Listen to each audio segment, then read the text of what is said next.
Miracles TV நேயர்களுக்கு வணக்கம். எல்சியுவை ஓரம் கட்ட வருகிறது என்சியு. ஜெயிலருடன் இணைகிறார் கோலமாவு கோகிலா. நெல்சனின் வேற மாதிரி சம்பவம். நெல்சன் இயக்கத்தில் வெளியாகிய ஜெயிலர் திரைப்படம் பிரம்மாண்டமான வெற்றி பெற்ற நிலையில் தற்பொழுது அதன் 2ஆம் பாகம் குறித்த அப்டேட் வெளியாகியுள்ளது. சின்ன திரையிலிருந்து சினிமாவிற்கு வந்து சாதித்த நடிகர் நடிகைகள் ஏராளமானோர் இருந்தாலும் இயக்குனர் வெகு சிலரே. அதில் முதல் முறையாக சின்ன திரையிலிருந்து வந்தாலும் சினிமாவில் சாதிக்க முடியும் என்பதை நிரூபித்து காட்டியவர் நெல்சன். இவர் விஜய் டிவியில் ஜோடி, சூப்பர் சிங்கர், பிக்பாஸ் போன்ற நிகழ்ச்சிகளை டைரக்ட் செய்து வந்த நிலையில் சிம்புவின் வேட்டை மன்னன் மூலம் சினிமாவில் என்ட்ரி கொடுத்தார். வேட்டை மன்னன் டிராப் ஆனதும் மீண்டும் சின்னத்திரைக்கே சென்ற நெல்சன் சுமார் 8 ஆண்டுகள் கடின உழைப்புக்கு பின்னர் சினிமாவில் மீண்டும் காலடி எடுத்து வைத்தார்.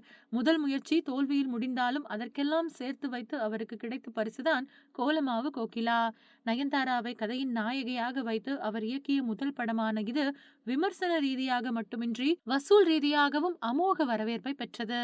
கோலமாவு கோகிலா வெற்றிக்கு பின்னர் 100 கோடி வசூல் சாதனை நிகழ்த்திய டாக்டர் படத்தை இயக்கிய நெல்சன் அடுத்ததாக விஜயுடன் இணைந்து பணியாற்றிய பீஸ்ட் படம் தோல்வியடைந்தது. அந்த தோல்விக்கு பின்னர் கடுமையாக ட்ரோல்களை சந்தித்த நெல்சன் அதற்கெல்லாம் தன்னுடைய ஜெயிலர் படத்தின் மூலம் தரமான பதிலடி கொடுத்தார்.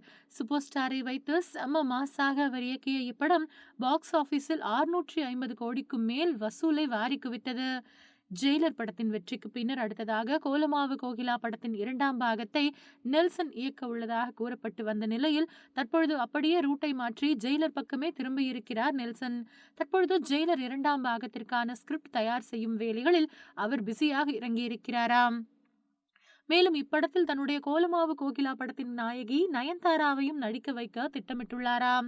லோகேஷ் கனகராஜின் எல்சியுவை போல நெல்சன் என்சியு கான்செப்டை கையில் எடுத்திருப்பதாகவும் கோலிவுட்டில் ஒரு பேச்சு அடிபடுகின்றது. கோலமாவு கோகிலா படம் போதைப் பொருள் கடத்தலை மையமாக வைத்தும் ஜெயிலர் சிலை கடத்தலை மையமாக வைத்தும் எடுத்திருந்த நெல்சன் அவை இரண்டையும் இணைத்து ஜெயிலர் 2வில் வேற மாதிரி சம்பவம் செய்ய காத்திருப்பதாக தகவல்கள் தெரிவிக்கின்றன. மீண்டும் அடுத்த செய்திகளை சந்திக்கலாம். அதுவரை இணைந்திருங்கள். நன்றி, வணக்கம்.